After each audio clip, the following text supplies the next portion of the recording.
Okay, so we've entered our game or our games of our opponent. We've put the information, we've scouted them, and we're ready to do a couple things here. The first thing I'm going to do is printed reports. All right, printed scouting reports. What I'm going to do is I'm going to click digital editing and scouting from the main menu.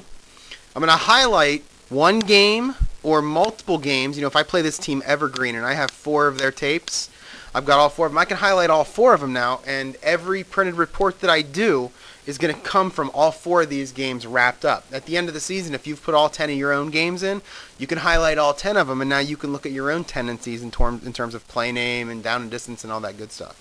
So what I'm going to do is I'm just going to click my top game here, my last Kel game, and I'm going to click print. When I do that, it's going to give me 19 basic scouting reports to choose from, along with a 20th one, which is the custom reports button. All right. We'll get into that one in a second here, but let me just start with the basic scouting reports. We've got 19 basic ones in here that are pretty common for coaches with the kind of scouting reports they like to do. You know, we've got formation, you've got series report, down and distance report, etc. In this case, let me just start with the formation report. I'll go ahead and click formation, and I'll hit begin. And what that does now is it pulls up a formation report where it sorts by all the different formations used in this game. You can see that the first one that came up is this bomber formation. You can see it was used 9 times, which is 28% of the time in the game they were in this bomber formation. There's the 9 different plays they ran out of the bomber formation. If I scroll down a little bit more, you can see that 7 of them were rushes while 2 of them were passes, 9 total plays. Scroll down a little bit more, we've got the whole chart, the point of attack chart. In this case, 3 of them went to the left side. 3 of the runs went to the left side of the center, where 3 of them went to just the right side of the center. So you can see 6 of the 7 runs basically went right up the middle. Scroll down a little bit more, we've got 4 times the tailback carried the ball and 3 times the quarterback carried the ball. And finally, we got the strong, the weak, the wide, the short, the left, and the right. Every report that our program creates gives this basic format. If I scroll down a little bit farther here to, let's say, a left formation, you can see it was 6 times they were in this formation called left.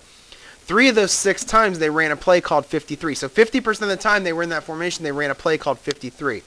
All 6 times out of that formation, they ran the ball. So now if you're looking at this and you're a coach, you could say, hey, let me tell my defense that if they see this formation, they want to move up a little bit to the line of scrimmage. Maybe my safeties want to move up because they tend to run the ball out of this formation. All right. You can see that of the 6 rush plays, 4 of them went out to the right side, while the second one went basically up the middle. And then you've got your strong, your weak, your wide, your short, your ball carrier. I mean, every report follows the same basic format. Let me jump out of here and click print again, and I'll do a different one. We'll go down in distance. So I hit down in distance. I can hit begin. Same deal. I'll scroll down to where my 1st and 10 plays are, which is part of this 1st and long yardage. You can see I had 12 total 1st and 10 plays. All 12 of them were runs. They run a bunch of different plays out of it, but all 12 of them were run plays. They're pretty spread along the line of scrimmage with where they ran the ball, although about half the time it seemed they went way out to this right side. Tailback carried the ball 9 out of the 12 times. So you're starting to see these tendencies as you're going through and you're looking at your reports.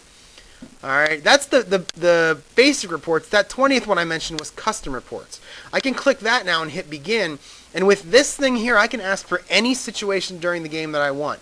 If all I care about is 2nd and short, I can go show me all the times that the down is equal to 2, while the distance is less than, let's say, 5. So now I'm going to get 2nd and 1, 2, 3, and 4.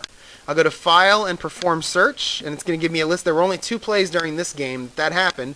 Both of them were run plays, and they were both run to the right side. So now as a coach, you can go in and ask for any situation you want during the game.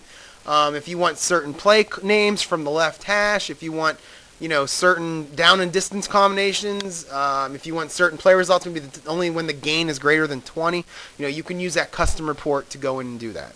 And that's how you do printed reports.